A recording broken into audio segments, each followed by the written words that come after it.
Hi, I'm Paula Corley. You can probably tell I'm not from Paris. This is my first trip here and I'm very excited to visit Vandoren.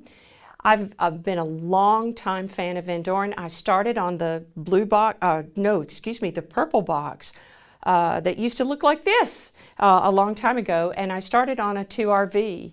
My director that started me on clarinet talked about the importance of having really good equipment right from the start, so I was very lucky. Currently, I live in Texas and I live near Austin. I am a teacher at Texas Lutheran University in Seguin, and I also continue to teach high school and junior high students as well. My best piece of advice for a developing player is to get a good mouthpiece and good reeds to start. The truth is, the instrument doesn't make as much difference as the mouthpiece and the reed. All of the Vandoren products are good. My favorites, personally, for a student just starting would be the 5RV lyre. And the reason why I would recommend that is because it's in the middle. And if you look at the chart, the ones that we get in the United States, it's medium. It's a good place to start. Probably won't be your last one, but it's a good place to start. I also really love the blue box traditional reeds. They work really well for me in Texas. You can start with a 3 and maybe eventually go to a 3.5. If you live in other parts of the country, you'll have to consider the humidity, the elevation. I've lived in different parts of the country and played Rouleau Peak. I have played V12. I like them as well, but currently the blue box work really well for me. Let's talk about ligatures. When the MO came out, I was extremely excited. It's the best ligature that I've ever found. I've tried many others with my students and myself, and hands down, it's my favorite design. I think it allows the reed to vibrate freely, but you still have a good sense of control. I really love the fact that Vandoren offers several different price points. I play the gold. I like the warm sound that the gold gives.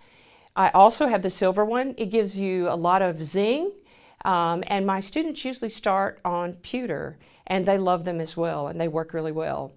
My preferred mouthpieces for bass would be B44. The reason why I choose that one is because, again, it's in the middle. I don't play bass a lot, but when I do, I use a B44. I like the optimum ligature for that, and again, the traditional reeds. E-flat clarinet, B44 as well, works really well for me, and there are probably a lot of people out there saying, I'm glad she doesn't play E-flat very much, but that is also a very good in-the-middle mouthpiece and works really well.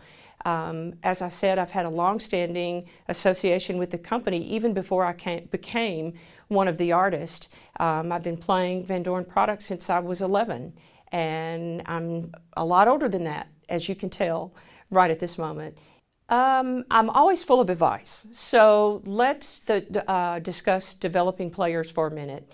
I think the biggest thing you need to work on is developing a plan for practice.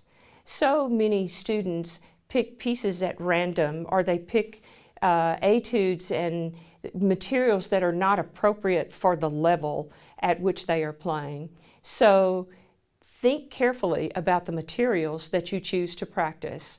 Practice the right things. That would include some type of long tone or register shift. I'm really big on being able to navigate from the chalumeau to the clarion register. So anything that would facilitate that. Can't get away from scales. Need to spend a good portion of your practice on scales, both slurred and articulated. And then as far as your solos and your repertoire is concerned, choose wisely. If you've only played a year, don't try to play the Copeland, okay? So just choose wisely and practice wisely, and you will make much faster progress and be a lot better at playing the instrument.